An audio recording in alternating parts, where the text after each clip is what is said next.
ভারতবর্ষের ফুটবলের কথা যদি বলেন, সেখানে কি বাঙালি প্রেজেন্স কমছে? দেখুন, এটা একটা বিতর্কিত আমি উত্তর দেবো হুম হুম এবং সেটা নিয়ে মানুষ আমার সমালোচনা করতে পারে। হুম বাঙালির প্রেজেন্ট 70 দশক আর 80 দশক ছাড়া আগে খুব একটা ছিল না। পঞ্চ পাণ্ডব ইস্ট বেঙ্গলের আপনি যদি শুনে থাকেন, হুম হুম। পঞ্চ পাণ্ডব কিন্তু নন বেঙ্গলি প্লেয়ার, সবাই একজনও বাঙালি নয়। আহমেদ, সালে, বেঙ্কারের সব অবাঙালি প্লেয়ার। স্বভাবই। 70 দশক একমাত্র একটা দশক যেখানে একসাথে প্রচুর দুর্দান্ত মানের বাঙালি প্লেয়ার আসে, সুভাষ, সুব্রত, শ্যাম, গৌতম, মানে বাঙালির ওখানে নন বেঙ্গলি প্লেয়ার হাবিব আকবর ছাড়া 3-4টে প্লেয়ার, উলগানাথন, জেভিয়ার পায়েস, এরকম, বাকি সব কিন্তু বাঙালি ছিল। হুম হুম কিন্তু 50, 40, 60 বাঙালি ছিল, আমি বলবো না বাঙালি ছিল, কিন্তু নন বেঙ্গলি প্লেয়ারদের দাপাদাপি অনেক বেশি ছিল। 80, 90 আবার সেটা পড়তে শুরু করে। তার জন্য আমরা ব্যক্তিগতভাবে আমরা সবাই দায়ী।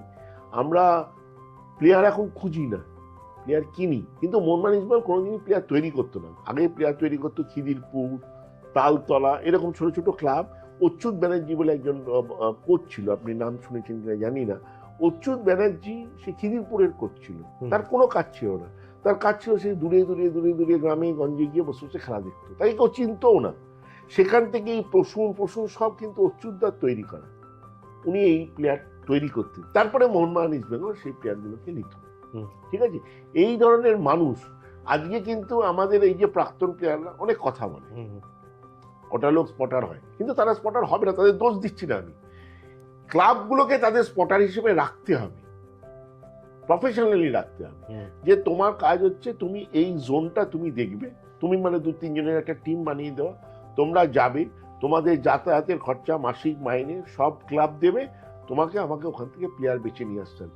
তুমি যদি প্লেয়ার খারাপ নিয়ে আসো, যে দেখা যাচ্ছে ট্রায়ালে সেই প্লেয়ারগুলো দাঁড়াচ্ছেই না, তোমার 1 বছরের কন্ট্রাক্ট তোমাকে সরিয়ে দিয়ে অন্য লোককে দায়িত্ব দেওয়া হবে।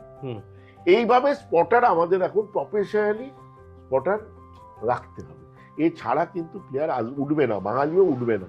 আর এখানে বাঙালিতে এই রিসেন্টলি আপনি জানেন যে জানি না, আইএফএ লিগে, কলকাতা লিগে এই রিসেন্টলি হয়েছে সান অফ দ্য সয়েল, এত পার্সেন্টেজ খেলবে, সবাই খেলবে। এটা আরো আগে এলে আরো ভালো হবে। যাই হোক, শুধু সমালোচনা করলে হবে না, এখানে আমরা সবাই দায়ী আছি।